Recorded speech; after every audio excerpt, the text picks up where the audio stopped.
లేవా? ఎవరనుకున్నావు? యముండను, భాషధరుండను, కాలయముండను. అయినను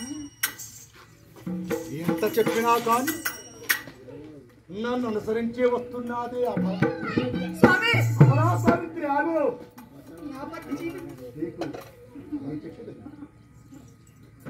అభల ఒంటి వరం నుంచి పొమ్మనుట పాటి కాదనే భావం కూడా మరొక వరం ఇయ్యడానికి నిశ్చయించాను. ఇదేమిటి కావచ్చు? యమధర్మరాజు మనస్సు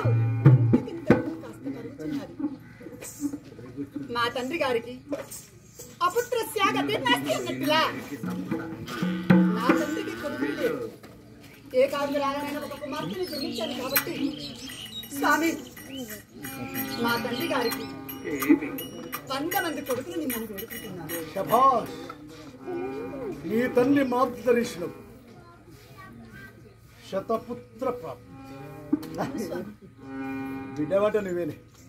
అటు అత్తమామలకు ఇటు తల్లిదండ్రులకు ఉండదగిన ఇదిగో నీ తండ్రి అయిన మార్గదర్శనకు సుత శతంబలను అనుగ్రహించుతుంది.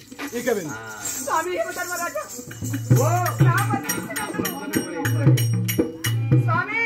నీ మొగన్ మీద చూడు ఇంత కోపమేలా నన్ను ఎల్లగొట్టుతేలా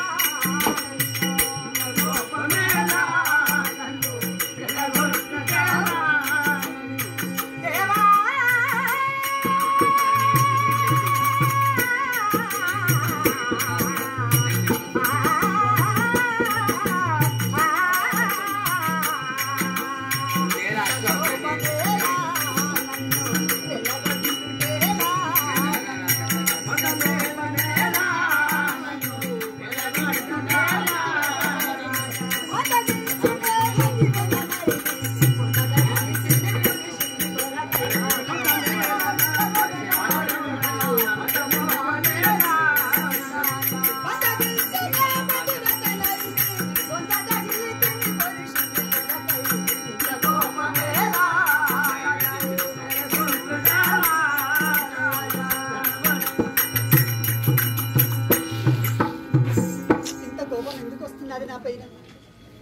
పురుషుడు అంటే నా భర్త నీ వద్ద ఉన్నాడు కాబట్టి నీ వెనక వస్తున్నాడు.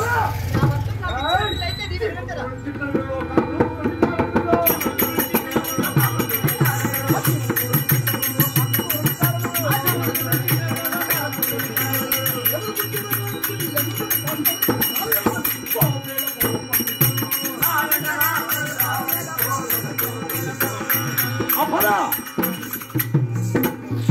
ఇంతవరదాకా వచ్చినది మార్గం, వన మార్గం.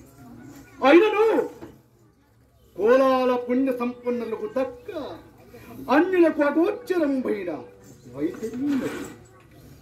ఈ వైద్యులది ఎలాంటిదో తెలుసా?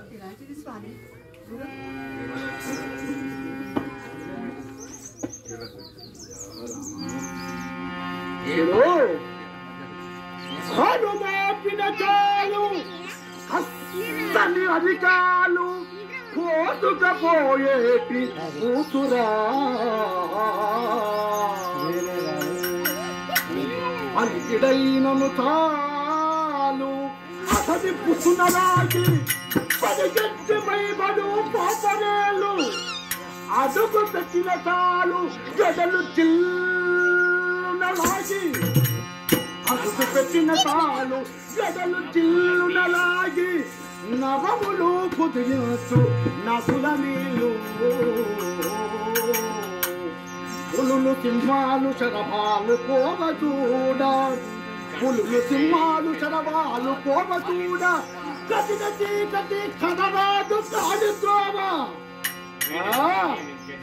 కటిన చీకటి కనరాదు కాళిద్రోమ మగతి బొమ్మెల్ కనీదు మగనియా మాట విన వేళ కోవేళ మరల వేళ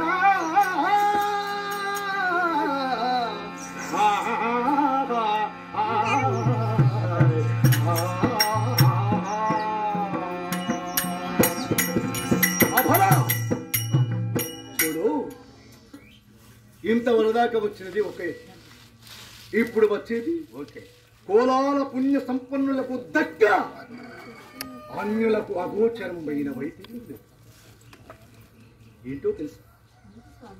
చెప్పండి. కాలు మోపిన చాలు కష్టగాలి కాదు, కోసుకపోయే కూసురాలు. కాలు పెడితే గంజే పడుతుంది, కాలు కోసుకపోయేటి కూసురాలు. అలికి నిన్నను చాలు అడకి అతని పుస్తలేసి పైబడి పరికించు పాపరేలి.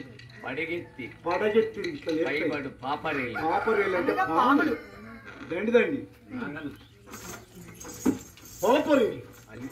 అదేని కాక అడుగు పెట్టిన చాలు లాగే నరములు కొదిగించే నదులు అంత చల్లగా ఉంటాయి.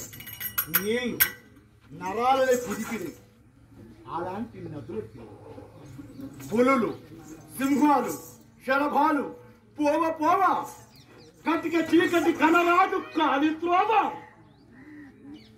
మరచి పొమ్మింక నీదు మగని ఆశ.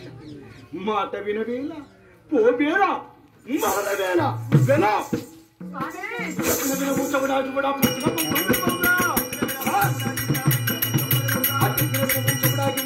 పంతొమ్మిది బావుగా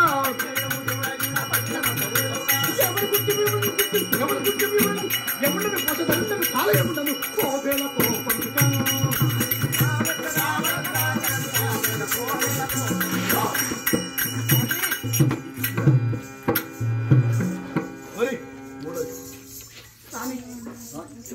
మరి ఒక్క మాట చూడు. ఓయమన ఓషమన నా మురాలకించు